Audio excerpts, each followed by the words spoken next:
ಆತ್ಮೀಯ ರಾಮನಗರದ ನಾಗರಿಕ ಬಂಧುಗಳೇ, ಇದೇ 22/12/2025 ಸೋಮವಾರ ರಾಮನಗರದಲ್ಲಿ ಕನ್ನಡ ರಾಜ್ಯೋತ್ಸವವನ್ನು ಆಚರಣೆ ಮಾಡ್ತಾ ಇದ್ದೀವಿ.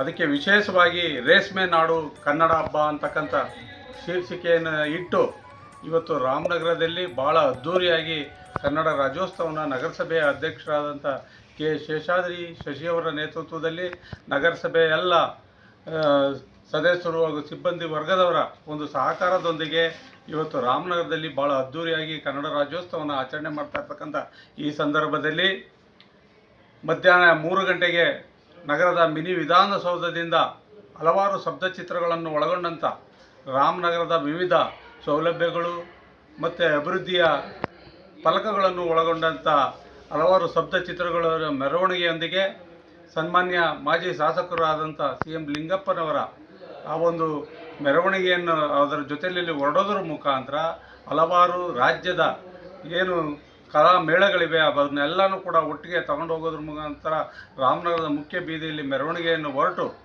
ಸಂಜೆ 5 ಗಂಟೆಗೆ ಜಿಲ್ಲಾ ಕ್ರೀಡಾಂಗಣದಲ್ಲಿ ಸಮಾವೇಶಗೊಳ್ಳೋದ್ರ ಮುಖಾಂತರ ಅದು ಕೊನೆಗೊಳ್ಳುತ್ತದೆ. ತದನಂತರ ವೇದಿಕೆ ಕಾರ್ಯಕ್ರಮವಾದಂಥ ಗುರು ಕಿರಣ್ರವರ ರಸಮಂಜರಿ ಕಾರ್ಯಕ್ರಮಗಳನ್ನು ಒಳಗೊಂಡಿರ್ತದೆ. ಆ ಒಂದು ರಸಮಂಜರಿ ಕಾರ್ಯಕ್ರಮದಲ್ಲಿ ಹಲವಾರು ಸುಪ್ರಸಿದ್ಧ ಕಲಾವಿದರುಗಳು ಈ ಒಂದು ಕಾರ್ಯಕ್ರಮದಲ್ಲಿ ಭಾಗವಹಿಸ್ತಾರೆ. ಇದ್ರ ಜೊತೆಗೆ ವೇದಿಕೆಯಲ್ಲಿ ಹಲವಾರು ಮುಖ್ಯ ಅತಿಥಿಗಳಾಗಿ ಭಾಗವಹಿಸೋದ್ರ ಮುಖಾಂತರ ಈ ರಾಜ್ಯದ ಉಪಮುಖ್ಯಮಂತ್ರಿಗಳು ಈ ಕಾರ್ಯಕ್ರಮದ ಅಧ್ಯಕ್ಷತೆಯನ್ನು ವಹಿಸ್ತಾ ಇದ್ದಾರೆ. ಹಾಗೆಯೇ ರಮೇಶ್ ಕುಮಾರ್ ಅವರು ಕೂಡ ಭಾಗವಹಿಸ್ತಾ ಇದ್ದಾರೆ.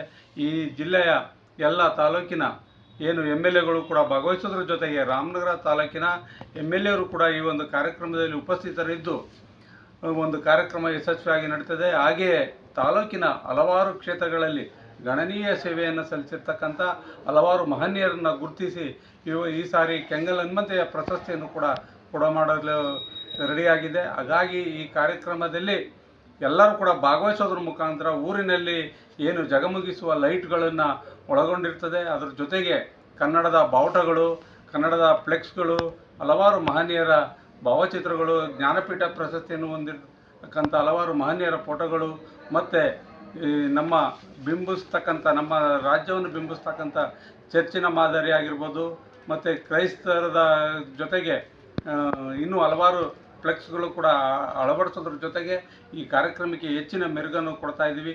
ದಯಮಾಡಿ ತಾವೆಲ್ಲರೂ ಬಂದು ಭಾಗವಹಿಸಿ ಈ ಕಾರ್ಯಕ್ರಮವನ್ನು ಯಶಸ್ವಿಗೊಳಿಸಬೇಕು ಅಂತ ತಮ್ಮಲ್ಲಿ ವಿನಯಪೂರ್ವಕವಾಗಿ ಮನವಿಯನ್ನು ಮಾಡ್ಕೊತಾ ಇದ್ದೀವಿ ಬಂಧುಗಳೇ.